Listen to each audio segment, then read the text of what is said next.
This video brought to you by Exams A to Z, empowering through education. Welcome to exams A to Z. ఈ క్లాస్లో మనం పాలిటీని ఏ విధంగా చదవాలి, ఎలా చదవాలనేది ఈ క్లాస్లో మనం చూద్దాం. How to study polity and how to score high marks in polity అనేది ఈ క్లాస్లో మనం చూద్దాం. అయితే పాలిటీ అనేది మనం రోజు వారి జరిగే విషయాలు అంటే రాష్ట్రపతి గురించి, ఉపరాష్ట్రపతి గురించి, మన స్పీకర్స్ గురించి, ప్రైమ్ మినిస్టర్ గురించి, మళ్ళీ చీఫ్ మినిస్టర్స్ గురించి, రాజ్య విధాన సభల గురించి మనం రెగ్యులర్గా మనం చూస్తున్నాం. అయితే ఇది న్యూస్లో కానీ మనం ఇలా చూడడం వల్ల పాలిటీని జనరల్గా ఈజీ సబ్జెక్ట్గా మనం కన్సిడర్ చేస్తాం. అయితే పాలిటీ ఈజీ సబ్జెక్ట్ అయినప్పటికీ దాని స్కోరింగ్ అనేది కష్టంగా ఉంటుంది స్టూడెంట్స్కి. ఎందుకు ఇలా కష్టంగా ఉంటుంది అని అంటే కాన్సెప్చువల్ క్లారిటీ లేకపోవడం. Number 1, conceptual clarity.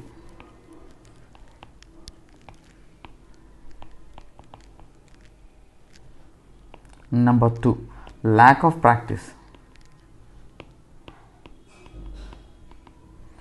ఈ రెండు లేకపోవడం వల్ల స్టూడెంట్ చాలా తప్పులు చేయడం జరుగుతుంది. ఫర్ ఎగ్జాంపుల్ మనకి ఏపీపీఎస్సి గ్రూప్ 2లో తీసుకుంటే ప్రిలిమ్స్లో అవుట్ ఆఫ్ 150 25 నుంచి 30 ఆర్ 30 నుంచి 35 క్వశ్చన్స్ ఇందులోంచి రావడానికి అవకాశం ఉంది ప్రిలిమ్స్లో పాలిటీ నుంచి. అయితే ఇంత ఈజీ సబ్జెక్టు మనం స్కోరింగ్ ఎలా చేయాలి అనేది చాలామంది ఓకే మనం ఈజీగా స్కోర్ చేసేస్తాంలే, ఈజీగా దీన్ని ఆన్సర్స్ పెట్టేసేస్తాంలే అని అనుకుంటాం. కానీ అది చాలా తప్పు.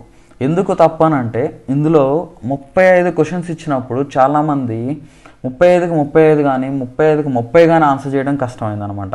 ఎందుకు ఇలా కష్టమైంది? ఎందుకు అని అంటే ల్యాక్ ఆఫ్ ప్రాక్టీస్ లేకపోవడం. ఇప్పుడు రాష్ట్రపతి, ఉపరాష్ట్రపతి గురించి మనం రెగ్యులర్గా చూస్తున్నా, వింటున్నా, లేకపోతే సుప్రీంకోర్టు జడ్జిమెంట్స్ మనం రెగ్యులర్గా చూస్తున్నా, దాంట్లో యాక్యురసీ లేకపోవడం, కాన్సెప్చువల్ క్లారిటీ లేకపోవడం వల్ల చిన్న చిన్న మిస్టేక్స్, అందులో వీటిలో ఏంటంటే చిన్న సెంటెన్స్ ఫార్మేషన్స్లో చిన్న ట్విస్ట్ పెడితే చాలు ఆటోమేటిక్గా దాంట్లో కన్ఫ్యూజ్ అయ్యి మిస్టేక్స్ చేయడానికి చాలా ఛాన్సెస్ ఉంటాయి. ఆల్రెడీ మీలో చాలామంది ఇంతకుముందు రాసిన వాళ్ళు ఉండొచ్చు. చిన్న చిన్న సిల్లీ మిస్టేక్స్ చేయడం వల్ల మీరు స్కోరింగ్ తగ్గిపోతుంది. తద్వారా గవర్నమెంట్ జాబ్ లాస్ అవ్వడానికి ఛాన్సెస్ ఉంది. ప్రిలిమ్స్లో 35 మార్క్స్ వరకు పాలిటీ వస్తే మెయిన్స్లోకి వచ్చి 75 మార్క్స్ వరకు ఈ పాలిటీ నుంచి మనకి ఎగ్జామ్లో క్వశ్చన్స్ రావడానికి ఛాన్సెస్ ఉన్నాయి. అయితే ఈ 75 మార్క్స్ మెయిన్స్ చాలా కీలకమైంది కాబట్టి ఈ 75 అవుట్ ఆఫ్ 70 కనీసం 75 అవుట్ ఆఫ్ 70 క్వశ్చన్స్ కనుక ఇందులో మీరు స్కోర్ చేయగలిగారంటే ఖచ్చితంగా మీరు గ్రూప్ 2 మెయిన్స్కి క్వాలిఫై అయ్యి మంచి జాబ్ కొట్టుకోవడానికి అవకాశం ఉంటుంది అనమాట. ఇదనే కాదు, ఏ గవర్నమెంట్ జాబ్ అయినా కానీ పాలిటీ అనేది చాలా కీలకం. గ్రూప్ 1 అవ్వచ్చు, గ్రూప్ 2 అవ్వచ్చు, గ్రూప్ 3 అవ్వచ్చు, లేకపోతే సివిల్స్ అవ్వచ్చు. అయితే ఇన్ని కాంపిటేటివ్ ఎగ్జామ్స్లో కామన్గా ఉన్న ఈ సబ్జెక్ట్ని ఈజీగా ఎలా స్కోర్ చేయాలి, ఈజీగా మనము ఏ విధంగా మార్క్స్ గెయిన్ చేయాలి అనేది మనం ఈ క్లాస్లో చూద్దాం. అయితే పాలిటీలో మనం ఏ సిలబస్ మనం తీసుకున్నా కానీ ప్రధానంగా మనకు కనిపించేది 3 అంశాలు మనం చూస్తాం. ఒకటి రాజ్యాంగం, భారత రాజ్యాంగం, ఇండియన్ కాన్స్టిట్యూషన్ని మనం చదువుకోవాలి. Number 1. Number 2, laws and bills. ఇప్పుడు ప్రభుత్వము లాకి బిల్కి డిఫరెన్స్ ఉందండి. బిల్ అంటే ఏంటి? ఏదన్నా లోక్సభలో కానీ రాజ్యసభలో కానీ కన్సిడరేషన్ గవర్నమెంట్ ఒక చట్టం చేయాలనుకుంటే దాన్ని లోక్సభలో కానీ రాజ్యసభలో కానీ లేకపోతే రాష్ట్రపతి వద్ద కన్సిడరేషన్లో ఉన్నదాన్ని బిల్ అని అంటాం. అంటే ఇంకా పూర్తిగా పాస్ అవ్వకుండా, పూర్తిగా చట్టం రూపంలోకి రాకుండా ఒక ప్రపోజల్ కనుక కన్సిడరేషన్లో ఉంటే దాన్ని బిల్ అని అంటాం.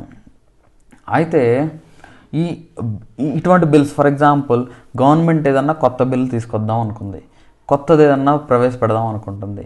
సో అది ఇంకా స్టిల్ రాజ్యసభలో కానీ లోక్సభలో కానీ రాష్ట్రపతి వద్ద కన్సిడరేషన్లో కనుక ఉందనుకోండి, ఆ టైంకి మనకి ఎగ్జామ్ జరిగిందనుకోండి, ఆ ఎగ్జామ్లో ఈ బిల్లు మీద క్వశ్చన్లు అడగడానికి అవకాశం ఉంటుంది. ముఖ్యంగా గ్రూప్ 2 ఎస్ఐ అండ్ గ్రూప్ 1లో ఇలాంటి క్వశ్చన్లు అడుగుతారు. బిల్ మీద డైరెక్ట్గా క్వశ్చన్లు అడగచ్చు. సో యాక్ట్స్ అంటే ఏంటి? Acts are laws. సో ఈ లాస్ అంటే ఏంటి? లాస్ అంటే ఏంటంటే ఈ బిల్ కాస్త రాష్ట్రపతి కానీ గవర్నర్ ఆమోదం కానీ పొందిందనుకో అది చట్టం అవుతుంది. దాన్నే మనం యాక్ట్ కానీ లా కానీ అని అంటాము. ఫర్ ఎగ్జాంపుల్ ఆధార్ యాక్ట్ అవ్వచ్చు, రీసెంట్గా ఆంధ్రప్రదేశ్లో పాస్ చేసిన 3 క్యాపిటల్ యాక్ట్ కావచ్చు. సో ఇలాగా రకరకాల చట్టాలు మన ముందు ఎన్నో చట్టాలు, ఫార్మస్ బిల్స్, ఆ బిల్స్ కాస్త అవి యాక్ట్స్ అయ్యాయి. సో ఇలాంటి చట్టాలు, ఎన్నో చట్టాలు మనం రెగ్యులర్గా మనం చూస్తున్నాం. సో ఈ చట్టాలన్నిటి గురించి మనకి ఇందులో చట్టాల్లో ఉన్న ముఖ్య అంశాల మీద మనం దృష్టి పెట్టాలి. సో దృష్టి పెట్టి వాటిని మనం బాగా చదవాలన్నమాట.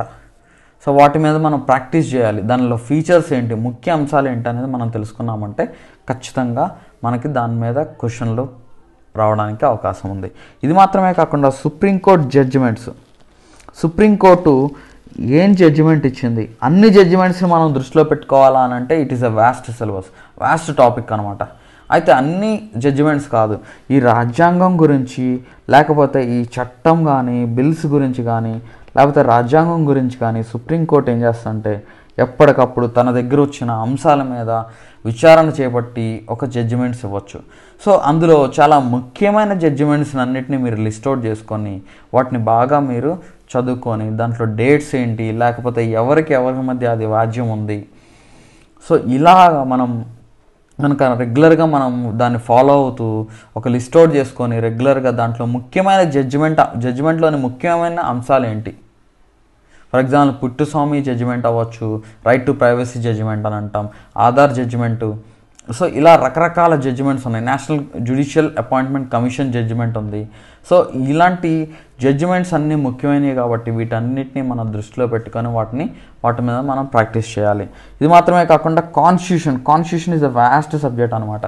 So for example fundamental rights వస్తుంది, సిటిజన్షిప్ వస్తుంది, direct principles of state policy వస్తుంది, state legislature, central legislature, parliament గురించి మనం డిస్కస్ చేస్తాము, అండ్ గవర్నర్ గురించి మనం డిస్కస్ చేస్తాము, chief ministers, council of ministers, వీళ్ళందరి గురించి మనం డిస్కస్ చేస్తాం. సో పంచాయతీరాజ్ ఇన్స్టిట్యూషన్స్ గురించి, మున్సిపాలిటీస్ గురించి, అండ్ ఎలక్షన్స్ గురించి, ఎలక్షన్ కమిషన్ గురించి, కాన్స్టిట్యూషనల్ బాడీస్ గురించి, నాన్ కాన్స్టిట్యూషనల్ స్టాట్యుటరీ బాడీస్ గురించి, ఎగ్జిక్యూటివ్ బాడీస్ గురించి, ఇలా మనం అన్నిటి గురించి మనం ఈ కాన్స్టిట్యూషన్లో మనం చదువుతాం. సో ఈ పాలిటీ కింద మనం చదువుతాం. అయితే వీటన్నిటికీ మనం లింక్స్ చేసుకుంటూ ఆ కాన్సెప్చువల్ క్లారిటీతో కనుక మనం చదివితే ఎగ్జామ్లో మనం హై స్కోర్ చేయడానికి అవకాశం ఎక్కువ ఉంటుంది. సో ఇది మాత్రమే కాకుండా ఈ కాన్సెప్చువల్ క్లారిటీ మాత్రమే కాకుండా మీకు ఏం చేయాలంటే మీరు రెగ్యులర్గా number of objective questions solve చేయాలి. ఫర్ ఎగ్జాంపుల్ మీరు గ్రూప్ 1 కనుక ప్రిపేర్ అవుతుంటే గ్రూప్ 1ని డైలీ మీరు మెయిన్స్ ఆన్సర్ రైటింగ్ చేయాలి. అందులో భాగంగా మీరు పాలిటీ సిలబస్ కూడా మీరు పక్కన పెట్టుకొని ఏం చేయాలంటే ఆ పాలిటీ సిలబస్ని కూడా తీసుకొని దాన్ని రెగ్యులర్గా మీరు ఆ సిలబస్ని బాగా బైహార్ట్ చేసేసి రోజువారీ యాక్టివిటీస్ ఎలా ఉన్నాయి, మనకి రెఫరెన్స్ బుక్ ఏమన్నా తీసుకొని రెగ్యులర్గా దాని మీద ఆన్సర్ రైటింగ్ ప్రాక్టీస్ చేయాలి. అదే ప్రిలిమ్స్ ఓరియంటేషన్లో కనుక మనం తీసుకుంటే, లేకపోతే గ్రూప్ 2 కానీ ఆబ్జెక్టివ్ ఓరియంటేషన్లో ఉన్న ఎగ్జామ్స్ని మనం దృష్టిలో పెట్టుకుంటే దాన్ని మీరు రెగ్యులర్గా మీరు ప్రాక్టీస్ చేయాలి. ఎలా ప్రాక్టీస్ చేయాలి, ఏ విధంగా ప్రాక్టీస్ చేయాలి అని అంటే డైలీ మీరు కొన్ని fixed number of objective questions అన్నా తీసుకొని మీరు సాల్వ్ చేయాలి. ఇంకోటి ఏంటంటే మీరు ప్రిపేర్ అయ్యే సిలబస్ కూడా తీసుకోండి. ఫర్ ఎగ్జాంపుల్ మీరు గ్రూప్ 2 కనుక ప్రిపేర్ అవుతున్నారు అనుకో, గ్రూప్ 2 సిలబస్ పక్కన పెట్టుకోండి. గ్రూప్ 1 ప్రిపేర్ అయితే గ్రూప్ 1 సిలబస్ పక్కన పెట్టుకోండి. సివిల్స్ ప్రిపేర్ అయితే సివిల్ సిలబస్ పక్కన పెట్టుకోండి. సో ఈ కంబైన్డ్గా మీరు చదువుతుంటే కంబైన్డ్ సిలబస్లు ఇవన్నీ కూడా సిలబస్లు పక్కన పెట్టుకొని ఒక్కొక్క టాపిక్ చదువుకుంటూ వెళ్ళండి. చదువుకుంటూ ఆ టాపిక్ మీద ఆబ్జెక్టివ్ క్వశ్చన్స్ కానీ ఆన్సర్ రైటింగ్ కానీ ప్రాక్టీస్ చేయండి. అయితే ఎగ్జామ్స్ A-Z ఒక ప్రోగ్రామ్ లాంచ్ చేసింది. అదే APPSC group 2 daily polity objective practice questions for especially group 2 వాళ్ళకి. మేము గ్రూప్ 1 సివిల్స్ వాళ్ళకి కూడా మేము లాంచ్ చేస్తున్నాము. ఎస్పెషల్లీ గ్రూప్ 2 స్టూడెంట్స్కి అండ్ ఎస్ఐ స్టూడెంట్స్కి ఇది బాగా ఉపయోగపడుతుంది. సో ఈ డైలీ ఆబ్జెక్టివ్ ప్రాక్టీస్ క్వశ్చన్స్ అనేవి చాలా ఇంపార్టెంట్. మీరు రెగ్యులర్గా దీన్ని ఫాలో అవ్వండి. ఇందులో ఏంటంటే దీని ఫీచర్స్ ఆఫ్ ద కోర్స్ ఏంటంటే డైలీ 10 క్వశ్చన్స్ ఇవ్వడం జరుగుతుంది అనమాట. అందులో 5 క్వశ్చన్స్ వచ్చి పాలిటీ క్వశ్చన్స్, 5 క్వశ్చన్స్ వచ్చి కరెంట్ అఫైర్స్ మీద ఫోకస్ చేస్తే, స్పెషల్గా ఏపీ అయితే ఏపీ, తెలంగాణ అయితే తెలంగాణ.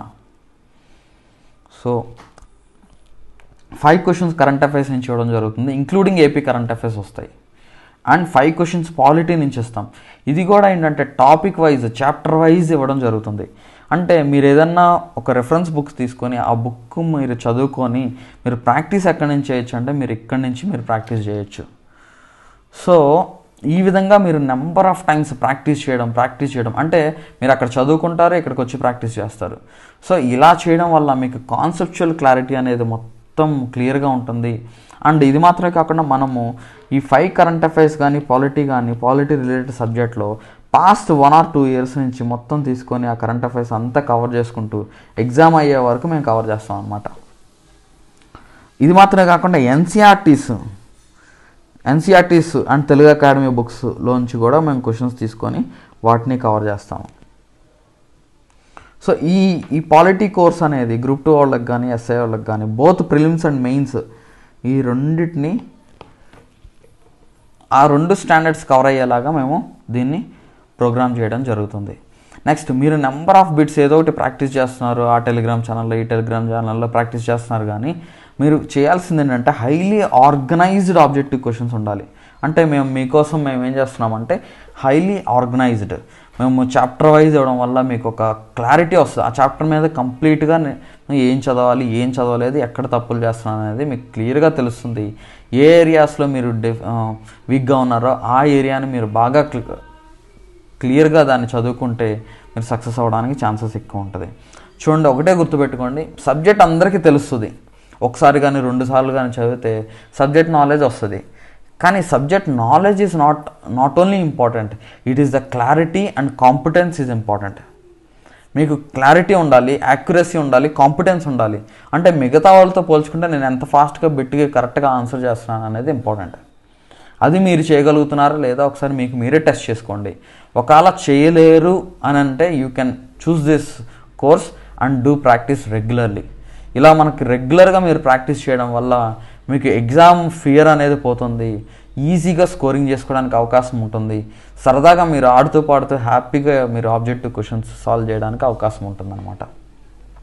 సో ఇది నాట్ ఓన్లీ ఏపీపీఎస్సీ గ్రూప్ 2 వాళ్ళకి, ఇంగ్లీష్ మీడియం వాళ్ళకి మాత్రమే కాకుండా మేము మీడియం వాళ్ళకి కూడా ఈ కోర్సును మేము లాంచ్ చేసాం.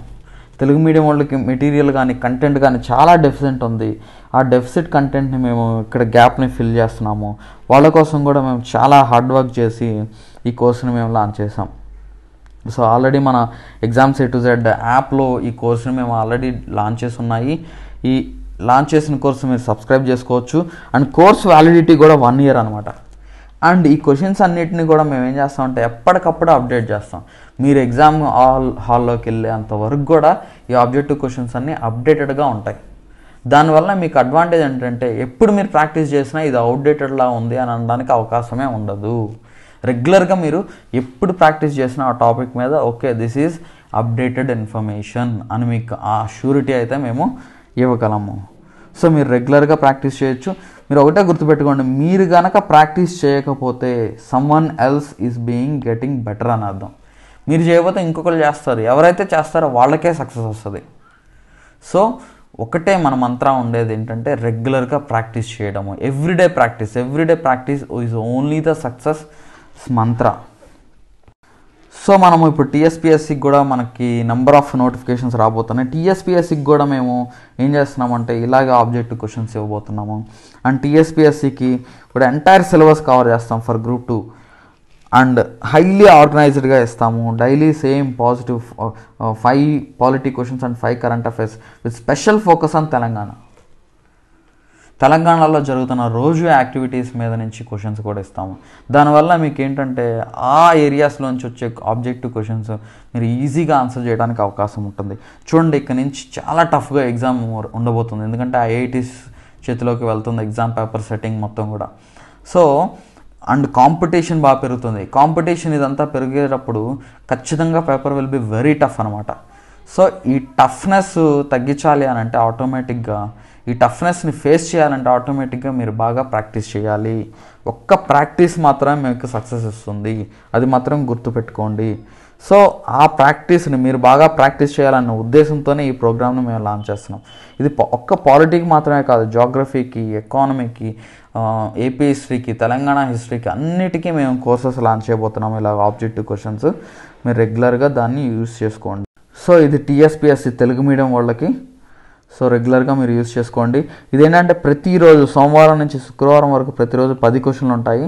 శనివారం ఆదివారం హాలిడే ఇస్తున్నాం, ఎందుకంటే రివిజన్ అనమాట.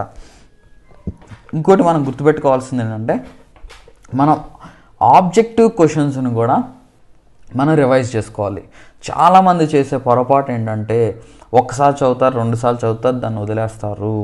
దానివల్ల మీరు చాలా లాస్ అవ్వడానికి అవకాశం ఉంటుంది. ఎందుకనంటే ఎగ్జామ్ హాల్కి వెళ్ళేంత వరకు కూడా మీకు మెమరీలో ఉండాలి అంటే కనీసం 4-5 సార్లు చదవాలి. అందులో ఈ కోర్సులో మేము ఏంటంటే లిమిటెడ్ పీరియడ్ ఆఫర్లో మేము అరౌండ్ 220 రూపీస్ ఆర్ 230 రూపీస్లోనే ఈ కోర్సు మేము ప్రొవైడ్ చేస్తున్నాం ఫర్ 1 ఇయర్ పీరియడ్.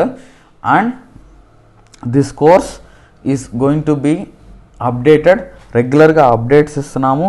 అండ్ మీరు నెంబర్ ఆఫ్ టైమ్స్ రివిజన్ చేసుకోవడానికి అవకాశం ఇస్తున్నాము. అన్లిమిటెడ్ అటెంప్ట్స్, మీరు ఎన్నిసార్లు అన్నా రాసుకోవచ్చు. There is no such limitation అనమాట. So this offer is only valid till the Sankranti or this month ending. So తర్వాత దీని course price it is going to become is going to increase అనమాట. So like చేయండి, share చేయండి, subscribe చేయండి. And ఇలాగే number of courses మేము launch చేయబోతున్నాము. And polity video course కూడా రాబోతుంది, జాగ్రఫీ వీడియో కోర్స్ కూడా రాబోతుంది. అండ్ వీటిలో మీకు ఈ కోర్సెస్ అన్నిటిలో మీకు ఇంక్లూజివ్ నాలెడ్జ్ ఇవ్వడం జరుగుతుంది అనమాట. Inclusive knowledge, lot of practice మా ఇన్స్టిట్యూట్ నుంచి మీకు ఇవ్వడం జరుగుతుంది. సో దానివల్ల మీరు ఏంటంటే ఈ పోటీ ప్రపంచంలో మీరు నెంబర్ 1గా నిలబడడానికి అవకాశం ఉంటుంది. సో ఇంకెందుకు ఆలోచిస్తారు, ఇప్పుడే స్టార్ట్ చేయండి. Start now or never. ఇప్పుడు రోజు మీరు వాయిదా వేసుకుంటూ కనుక మీరు వెళ్ళారు అని అంటే మీరు ఎప్పటికీ మీ గమ్యాన్ని మీరు చేరుకోలేరు. ఈరోజే స్టార్ట్ చేయండి, ఈరోజు నుంచే మీరు మొదలెట్టండి, ఈరోజే సీరియస్గా తీసుకోండి. ఎందుకనంటే ఎన్నో సంవత్సరాల తర్వాత నోటిఫికేషన్ కానీ రావట్లేదు. 3 సంవత్సరాలు 4 సంవత్సరాలు ఒక నోటిఫికేషన్ కోసం వెయిట్ చేయాల్సి వస్తుంది. సో ఇట్ ఈస్ ఎంత కాస్ట్ బెనిఫిట్ రేషియో తీసుకుంటే చాలా చాలా తక్కువ. అంటే మీరు ఎన్నో సంవత్సరాలు వేస్ట్ చేసుకుంటే కానీ మనకి ఈ నోటిఫికేషన్స్ అవ్వట్లేదు. సో రెగ్యులర్గా మీరు ఎప్పటికైతే ఈ ఎగ్జామ్కి రెడీగా ఉంటారంటే బాగా ప్రాక్టీస్ చేసినప్పుడే మీరు ఎగ్జామ్కి రెడీగా ఉండగలుగుతారు. So practice more and win the game. Like, share and subscribe చేయండి. ఇంకా మీరు మీ ఫ్రెండ్స్కి కూడా రెఫర్ చేయండి. మన app exams A to Z యాప్ని డౌన్లోడ్ చేసుకోండి. Thank you so much.